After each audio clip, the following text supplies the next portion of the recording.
ఒక వ్యక్తి షాప్‌కెళ్ళి పెన్ను కావాలని అడిగాడట. ఆ షాప్ అతను పెన్ ఇచ్చాడు.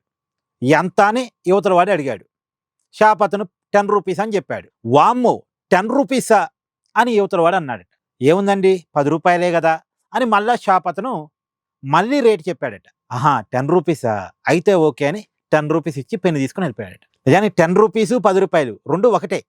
కదా అది ఇంగ్లీషు, ఇది తెలుగు కదా! ఇప్పుడు రాజకీయాల్లో కూడా ఇలాంటి ఒక విచిత్రకరమైన పరిణామం జరిగింది. ఇప్పుడు తమిళనాడులో ఇప్పుడు 39 పార్లమెంట్ స్థానాలు ఉన్నాయి, లోక్సభ స్థానాలు.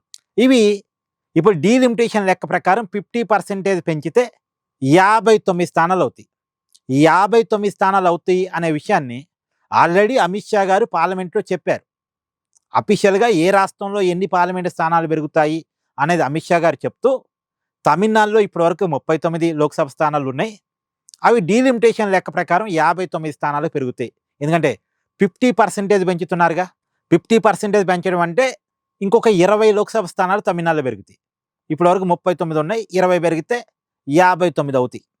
ఇది ఆల్రెడీ అమిత్ షా గారు పోయినసారి లోక్సభలో చెప్పారు.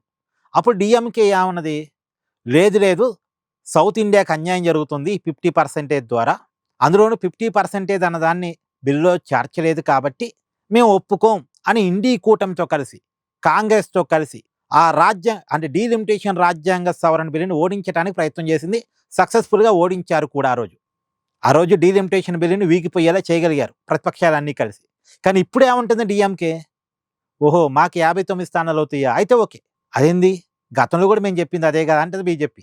గతంలో కూడా తమిళనాడులో ఇంకొక 20 లోక్సభ స్థానాలు పెరుగుతాయి, 59 అవుతాయి. ఇప్పటివరకు 39 ఉన్నాయి.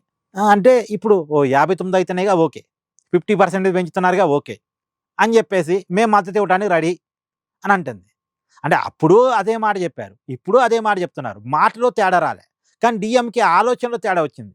అప్పుడేం వ్యతిరేకంగా ఓటేస్తా ఉన్నారు, ఇప్పుడేం అనుకూలంగా ఓటేయడానికి సిద్ధం అంటున్నారు. కారణం ఏంటి అంటే అప్పుడు డిఎంకే కాంగ్రెస్తో కలిసి ఉంది, ఇండి కూటమిలో భాగంగా ఉంది కాబట్టి డీలిమిటేషన్ బిల్లును వ్యతిరేకించింది.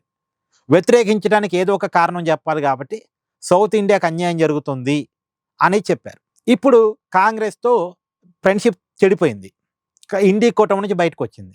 పైగా బీజేపీ వాళ్ళు ఇప్పుడు డిఎంకేని దువ్వుతున్నారు. బీజేపీతో సంబంధాలు అవసరమని డిఎంకే కూడా భావిస్తుంది.